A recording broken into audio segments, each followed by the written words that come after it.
12월 29일 수요일 새벽기도 시작합니다. 오늘 함께 묵상하실 하나님의 말씀은 요한일서 4장 16절에서 18절까지 말씀입니다. 16절입니다. 하나님이 우리를 사랑하시는 사랑을 우리가 알고 믿었노니 하나님은 사랑이시라. 사랑 안에 거하는 자는 하나님 안에 거하고 하나님도 그의 안에 거하시느니라. 이로써 사랑이 우리에게 온전히 이루어진 것은 우리로 심판 날에 담대함을 가지게 하려 함이니 주께서 그러하심과 같이 우리도 이 세상에서 그러하니라. 사랑 안에 두려움이 없고 온전한 사랑이 두려움을 내쫓나니 두려움에는 형벌이 있음이라. 두려워하는 자는 사랑 안에서 온전히 이루지 못하였느니라. 아멘. 하나님 우리를 사랑하시는 그 사랑, 이것이 무엇일까요? 하나님 우리를 사랑하시는 그 사랑은 독생자를 우리를 위해서 내어주신 사랑이죠. 그 사랑을 우리가 알고 믿었노니, 알고 믿었다 그 말은, 그 사랑을 알고 믿었다 그 말은 예수 그리스도가 하나님의 아들이시고 우리를 위하여 십자가에서 죽으시는 것을 알고 믿었다는 거지요. 하나님이 그 아들을 세상에 보내신 것은 우리를 구원하시려고 희생 제물로, 화목 제물로 보내신 것이니까, 이것은 하나님의 사랑에서 나온 것이니까 그것이 하나님 우리를 사랑하시는 그 사랑이지요. 그 사랑, 예수 그리스도로 나타난 하나님의 그 사랑을 우리가 알고 믿었노니 하나님은 사랑이심이라. 하나님이 사랑이시기 때문에 그러한 일이 가능하고, 하나님이 사랑이시기 때문에 우리가 그 사랑을 입어서 예수 그리스도가 하나님의 보내심을 받은 우리 죄를 대속하시기 위하여 십자가에서 죽으신 바로 그분이라는 사실을 말하고 있습니다. 사랑 안에 거하는 자는 하나님 안에 거하고 하나님도 그의 안에 거하시느니라. 사랑 안에 거하는 자는 바로 예수 그리스도 안에 거하는 자이죠. 보내심을 받아서 십자가에서 대속의 피를 뿌리신 예수 그리스도 안에 거하는 자는 그를 보내신 사랑의 하나님 안에 거하는 것이다. 예수 그리스도를 믿는 것은 사랑이신 하나님의 보내심을 받은 그분을 믿는 것이기 때문에 우리가 하나님의 사랑 안에 거하는 것이고 사랑이신 하나님 안에 거하는 것이다 라고 다 연결이 되어집니다. 그리고 하나님께서도 그 백성, 그 자녀 안에 거하시는 것이다. 무엇으로? 사랑으로. 사랑으로 하나님께서 그 자녀 백성들 안에 거하시는 것이다. 하나님께서 독생자를 세상에 보내셔서 살리기로 하시고 죄의 용서를 하시기 위하고 사망에서 생명으로 옮기기로 원하시고 멸망 가운데에서 건지기를 원하셨는데, 그 사랑 안에 있는 자, 그런 자녀를 하나님께서 자녀 삼으시고 계시는데 그 자녀 안에 하나님이 함께 하실 수밖에 없죠. 그 안에 거하실 수밖에 없죠. 자, 17절입니다. 이로써 사랑이 우리에게 온전히 이루어진 것은 우리로 심판날에 담대함을 가지게 하려 함이니, 이로써 그 말은 이 앞에 말을 다 받는 이야기입니다.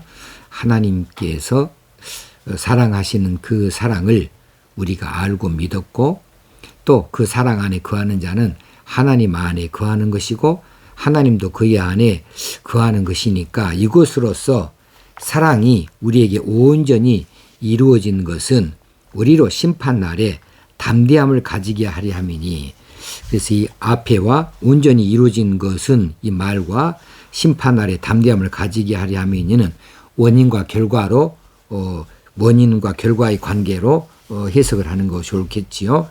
자, 이렇게 해서 하나님의 사랑이 우리 안에 들어오게 되어졌고, 우리가 하나님 안에 들어가게 되어졌고, 그래서 하나님의 사랑이 우리에게 온전히 이루어진 것은, 그렇게 하신 것은 우리로 하여금 심판날에 담대함을 가지게 하기 위해서 하나님이 그렇게 사랑을 우리에게 입혀주셨다. 사랑의 행위를 예수 그리스도를 통하여 나타내 보여주셨다는 사실이지요. 자, 여기서 담대함을 가지게 합니다. 심판날에 담대함을 가지려 합니다 하면은 심판날에 담대하게 주님을 맞이할 수 있도록 하기 위하여서 하나님의 사랑이 우리에게 온전히 이루어지게 하셨다. 예수 그리스도의 구속의 사역이 우리에게 온전히 이루어지도록 하셨다라고 하는 사실이 되겠습니다. 그리고 하나님의 사랑이 우리에게 온전히 이루어졌다. 온전히 이루어졌다. 여기서 또 온전이라는 말이 또 한 번 나오는데, 이로써 사랑이 우리에게 온전히 이루어진 것은, 온전히 이루어졌다. 이전에 한번 본 바 같이 12절에서 또 18절에서 또 한 번 나옵니다. 온전한 사랑이 두려움을 내어줬나니. 여기서 나오는 다 똑같은 단어예요. 온전히. 12절에서 나올 때 우리가 한번 본 바가 있어요. 텔레이오오, 혹시나 텔레이오오, 텔레이오스, 이런 원어를 가지고 있습니다. 온전히 말은 전혀 하자 없이, 부족함 없이, 완벽하게, 이런 뜻이죠. 하나도 남김없이 온전히 이루어진 것은 우리가 심판날에 담대함을 가지게 하려 했다. 여기서 담대하다라고 하는 말은 이전에 한번 나온 바가 있어요. 2장에선가 3장에선가 파르레시아라는 단어를 썼다고 했고, 그때도 설명했습니다마는 솔직하다는 말과 담력을 말하고, 기탄 없이, 제가 그때는 기탄 없이를 적용했어요. 기탄 없이 맞이할 수 있도록, 이 기탄 없이는 두려움 없이 자유롭게 말한다. 심판날에 우리가 그분 앞에서 두려움 없이 서게 되어진다. 두려움 없이 그분과 자유롭게 말하게 되어진다. 이 말이니까 기탄 없이, 이것이 조금 더 쉬운 표현이어서 이렇게 적용을 했어요. 심판날에 파르레시아하게, 담대하게, 기탄 없이, 두려움 없이 주님을 맞이할 수 있도록 그렇게 하기 위해서 하나님의 사랑이 우리에게 온전히 이루어지게 해 주셨다라고 하는 것입니다. 그러므로 하나님의 사랑 안에 온전히 거하는 자, 하나님의 사랑을 받아서 그 사랑을 가지고, 그 사랑의 의미를 가지고 자신의 삶의 현장에서 그 사랑을 드러내 보이기를 원하는 성도, 그런 삶을 사는 성도는 영적인 담대함을 얻어서 심판날을 걱정하지 않는다. 심판날을 두려워하지 아니한다 라고 하는 거죠. 그리고 심판날에는 두려움 없이 심판주 되시는 주님 앞에 서게 될 것이라는 거죠. 그러나 그렇지 못한 자, 하나님의 사랑이 온전히 이루어지지 못한 자, 그 사랑을 거절하는 자, 적용되지 아니한 자, 받들지 못하는 자, 이런 사람은 18절에 나옵니다마는 두려움을 가지고 주 앞에 설 거에 될 것이다 라고 17절 18절에서 담대함과 두려움으로 대조를 이루게 해 주십니다. 자, 18절에 갑니다. 사랑 안에는 두려움이 없고, 여기서 두려움이 또 한 번 나와요. 자, 두려움이 없다. 그리고 온전한 사랑이 두려움을 내쫓나니, 두려움에는 형벌이 있습니다. 두려움이 3번씩이나 반복해서 이 단어가 나옵니다. 자, 사랑 안에 있지 아니하는 자, 그런 자들은 두려움이 있을 수밖에 없다. 그러나 사랑 안에 있는 자는 두려움이 결코 없다. 사랑 안에는 두려움이 없다. 온전한 사랑이 두려움을 내쫓기 때문에 사랑 안에 있는 자는 두려움을 갖지 아니한다. 왜 그러냐 하면 두려움에는 형벌이 있음이라 그랬습니다. 두려움에는 형벌이 있음이라. 여기서 두려움은 이전에도 한번 봤어요. 포보스입니다. 포보스. 이 두려움은 어떤 두려움이냐 하면 심판에 대한 공포, 가까운 미래에 닥칠 환란에 대한 공포와 두려움, 이런 것들을 말합니다. 이 포보스가 이런 두려움이니까 작은 두려움이 아니에요. 아주 근본적인 두려움입니다. 그리고 영원한 두려움이 될 수가 있는 거죠. 이 두려움에는 형벌이 있습니다. 자, 두려움은 형벌을 가지고 있기 때문이다. 이렇게 원어적으로 해석을 할 수 있습니다. 두려움에는 형벌이 있습니다. 이것을 직역을 한다면 두려움은 형벌을 가지고 있기 때문이다. 자, 두려워하는 자는 이미 그 형벌을 알기 때문에 두려워하는 것이죠. 형벌을 알지 못한다면 무슨 두려워할 일이 있겠어요? 자기 스스로가 다 아는 거라는 거죠. 자, 여기서 말하는 형벌이 무엇일까? 형벌은 콜라시스. 이 형벌은 재림 때에, 혹시는 심판의 때에 죄인들이 받을 영원한 지옥 형벌입니다. 그건 영원한 형벌이에요. 그래서 이 형벌은 아주 심각한 형벌이죠. 잠깐 있다 없어지는 그런 것들이 아니에요. 잠깐 있다 면제되는 것도 아니고, 그러니 이 두려움에는 왜 이 두려움이 생깁니까? 그런 영원한 지옥 형벌이 있는 것을 알기 때문에 두려워할 수밖에 없다는 거죠. 두려움은 이미 형벌에 해당합니다. 이미 그 사람 형벌이 시작된 거예요. 두려워 벌벌 떠는 것 자체가 이미 형벌이 시작된 것이죠. 자기 스스로가 알아요.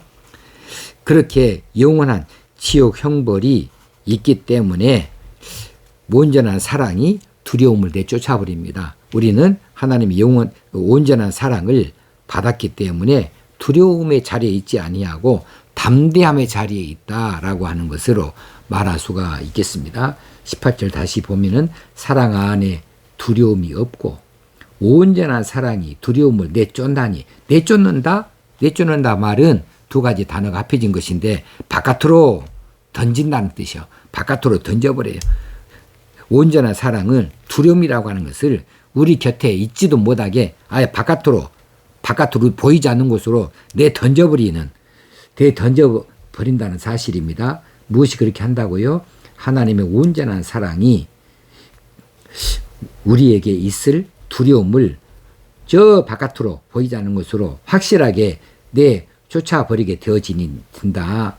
그래서 사랑 안에는 두려움이 없는 것이다. 두려움에는 형벌이 있습니다. 두려워하는 자는 사랑 안에서 온전히 이루지 못하였느니라. 하였느니라. 과거형을 쓰고 있어요. 과거 완료형. 자, 두려워하는 자는 사랑 안에서 온전히 이루지 못하였느니라. 무엇이 온전히 이루지 못했어요? 그 사람에게 있어서는 하나님의 사랑이 온전히 이루어지지 못한다. 확실하게 이루어질 수가 없다. 하나님 사랑이 있지 아니하다. 하나님께서 그의 안에 거하시지 아니한다라고 하는 거죠. 자, 이 말씀을 들으면서 당연한 듯이 이 말씀을 받을 일이 아니죠. 우리가 한 것이 무엇이 있는데, 우리가 무슨 자격이 있길래 우리가 이런 놀라운 은혜의 자리에 있게 되어집니까? 놀라운 그 복된 자리에 있게 되어집니까? 하나님이 우리를 사랑하신다. 우리가 청한 것도 아니고 우리가 아는 것도 아니었어요. 그런데 하나님의 특별한 택하심을 받아서 우리 안에 성령을 보내시고 우리로 예수 그리스도를 믿게 하시고 하나님을 알게 하시고 하나님의 사랑을 깨닫게 하셔서 하나님의 사랑 안에 있음을 우리로 성령께서 알게 하시니, 이 하나님의 사랑이 어떤 사랑인가? 이 놀라우신 사랑으로 말미암아서 우리가 심판날에 결코 두려움 없이 기탄 없이 담대하게 우리 주님을 맞이할 수 있게 되어지는 것이고, 사랑 안에 있지 아니하는 어떤 사람들, 그런 사람들은 두려움으로 벌벌 떨면서 그 형벌에 대하여서 일찌감치 그때부터 두려움으로 가득 차 있는 사람들이 되어질 것이고, 그 형벌은 영원한 지옥 형벌로서 결코 회복이 없는 이런 영원한 형벌 가운데 빠지게 될 것이다. 근데 우리는 그것이 아니잖아요. 놀라우신 은혜와 사랑이 아닐 수가 없습니다. 하나님 보좌 앞에서 그 밝은 빛 앞에서 기쁘고 즐거운 그 나라에서 풍족함을 누리고 정말 그 은혜의 보좌 앞에 우리가 나아가서 살 수 있게 되어졌으니 영원을 누리게 되어졌으니 이 사실이 얼마나 감사한 일인지 말로 다 할 수가 없는 것입니다. 자, 그날은 심판날입니다. 그날은 반드시 오고야만 합니다.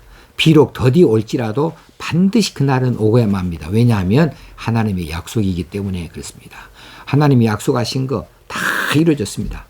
이제 이런저런 모든 것들 성경에 나타나는 모든 징조들 다 이루어졌습니다. 다 이루어졌고 뭐만 이루어지지 않았는가? 이제는 하나 딱 있습니다. 재림만 이루어지지 않았습니다. 우리 주님 공중 재림하시는 이 일만 이루어지지 않은 채로 우리가 지금 기다리고 있는 거예요. 근데 이 일이 언제 이루어질지 모르는 거죠. 그때 가서 다른 변화는 없습니다. 지금 우리가 변화되어야 할 때이고 지금 우리가 정신 차려서 그분을 뵙고 그분 안에 살아야 할 것이다 하는 말씀을 드리고자 합니다. 이제 이런 힘들고 어려운 때를 만나서 하나님의 사랑을 더 깊이 우리가 인식하십시다. 그리고 그 안에 있음을 참으로 감사하고 기쁨으로 하나님을 섬기실 수 있는 저와 여러분이 되어지기를 바랍니다. 기도하겠습니다.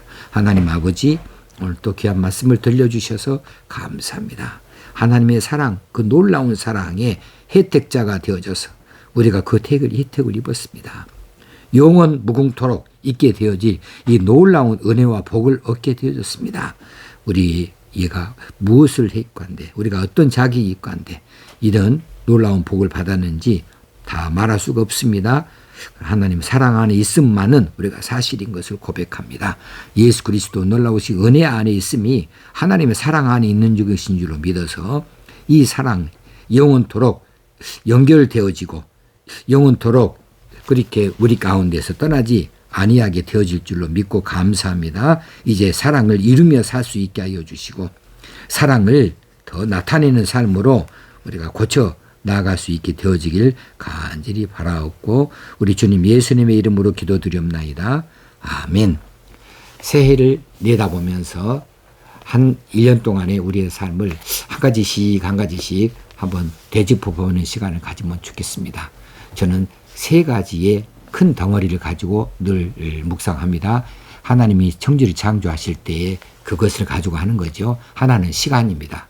하나님 메모지 시간부터 만들어 놓으셨어요. 나는 시간을 어떻게 잘 활용했는가, 잘 사용했는가, 게을렀는가, 부지런했는가 하는 것들이 거기에서 나올 것이고 또 한 가지 물질입니다. 하나님 물질을 세상에 창조하셨는데 나는 이 물질에 대하여서 매어 살았는가 아니면 하나님께서 우리에게 명령하신 대로 물질에 대하여서 지배하며 살았는가, 다스리며 살았는가, 그리고 물질을 하나님의 뜻에 합당하게 우리가 구했는지 아니면 하나님이 원치 아니하는 물질 또 하와처럼 먼저 따먹은 일은 없는지 물질에 대한 것들을 한번 곰곰이 돌이켜볼 일이고 마지막으로는 사람입니다. 하나님이 사람을 우리 곁에 붙여주셨습니다. 사람과의 관계, 부부관계, 자녀관계, 가족관계, 친구관계 이 사람과의 관계가 어떠했는가를 살펴보는 이 큰 덩어리 가운데서 나머지는 가지치기로 나갈 수가 있는 거죠.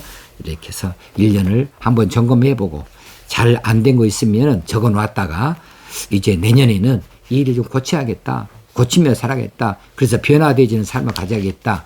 단단히 각오하시면서 새해를 맞이하면 좋겠습니다. 감사합니다.